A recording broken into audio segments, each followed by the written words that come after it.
ঠিক আছে।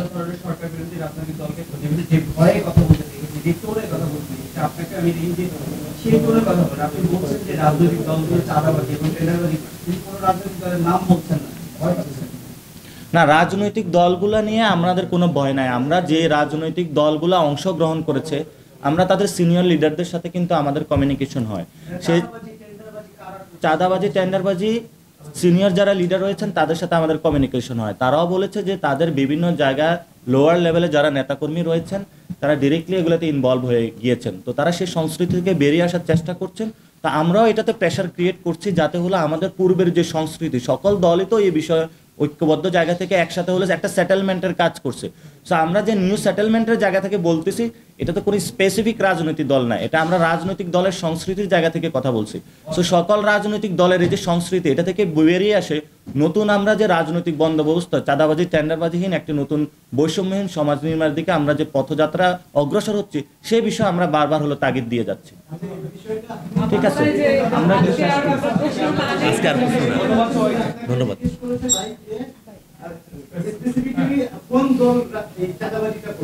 পূর্বের সেটেলমেন্টের সবগুলা দলই তো এটার মধ্যে, আমরা এই ব্যবস্থা থেকে বেরিয়ে আসি না। এইখানে একটা জিনিস আছে ভাইয়া, আমি যদি অনুমতি দেন আমি বলতে চাই,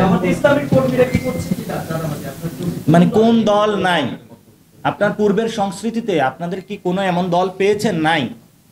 আপনারা তাহলে আমি আপনাদের কাছে একটু কোশ্চেনটা রাখি, তাহলে চাঁদাবাজি চাঁদাবাজি চাঁদাবাজি জি সেটা সেটা আমরা যারা আপনারা রাষ্ট্রের এই যে বিভিন্ন জায়গায় প্রাইভেট এবং সরকারি যে ক্ষেত্রে গণমাধ্যম রয়েছেন, আপনারা জনগণকে একটু প্রশ্ন করুন, এবং যেখানে তারা চাঁদাবাজির শিকার হচ্ছে, টেন্ডারবাজির শিকার হচ্ছে, আপনারা আপনাদের উত্তরগুলা একদম যে কোনো রিক্সাওয়ালা থেকেও পেয়ে যাবেন। এটার জন্য আমাদের উত্তর দিতে হবে না, যে কোনো সাধারণ মানুষ থেকে পাবেন।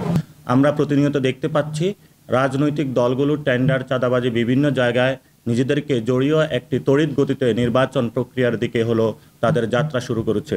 সেই জায়গাতে আমাদের মাননীয় প্রধান যিনি উপদেষ্টা রয়েছেন, সেখানে রাজনৈতিক দলগুলো তারা যে কমিটমেন্টের জায়গা থেকে, তাদের প্রতিশ্রুতির জায়গা থেকে আসার আহ্বান জানানোর পরও রাজনৈতিক দলগুলো সে বিষয়ে আমরা তাদের কোনো সহযোগিতা লক্ষ্য করছি না।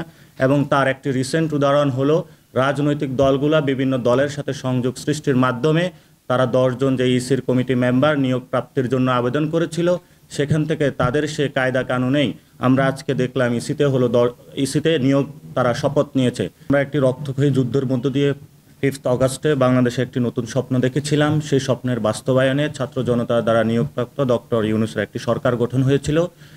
সেই সরকার থেকে আমরা যে এক্সপেকটেশন বা আশা ছিল, সে আশাহত হচ্ছে আমরা প্রতিনিয়ত। এবং আমরা দেখেছি রাষ্ট্রের যে ইনস্টিটিউশনগুলো ছিল সেগুলো গত 15 বছরে ধসে পড়েছিল, এবং সেই জায়গা থেকে আমরা একটি নতুন সূর্য দিগন্তের যে প্রতিশ্রুতি নিয়ে বাংলাদেশের স্বপ্নযাত্রা করেছিলাম, সেই যাত্রায় আমরা প্রতিনিয়ত বাধাগ্রস্ত হচ্ছি। এবং সেই জায়গাতে আমরা রাজনৈতিক দলগুলো, যেখানে বাংলাদেশের জনগণের সাথে কমিটমেন্টের একটা বিষয় ছিল, সরকারকে একটি সহযোগিতার বিষয় ছিল, সেখানে আমরা তাদের সেই জায়গাতে দেখতে পাচ্ছি না।